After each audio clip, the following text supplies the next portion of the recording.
You mostly learn not to pause for laughs when you learn they're not coming. It would be just one of many learning curves for the host of Late Night with Seth Meyers as he joined the rest of the world in transitioning to working from home. Meyers left his studio in 30 Rock and continued his show without an audience. So it's just basically become charging full speed ahead no matter what.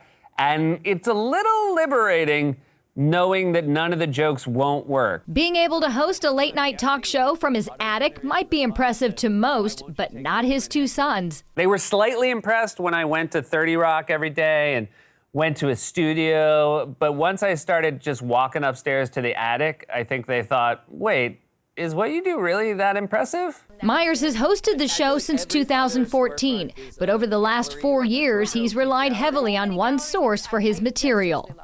President Trump has been the focus of many of your jokes. Were you at all worried about a lack of material when his presidency ended?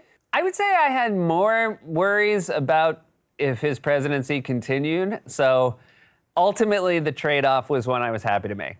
And of all of his interviews, he considers his biggest get Rihanna. And what was it about Rihanna? Everything. The one interview he'd still like to get? I guess if I could interview anybody, it would probably be Vladimir Putin, just because I think he's probably really funny. Having roots in improv comedy, Meyers empathizes with comedians trying to get their career started during a pandemic. The most important time to be in front of an audience is when you're figuring out your voice in the beginning of your career. But I would say for young comedians, try, if there's ever a time to write down a day's worth of thoughts at the end of the night, it's now.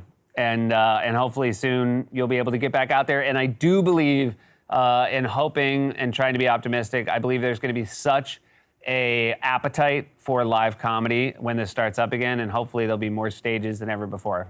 Tony Valier, KCRA 3 News.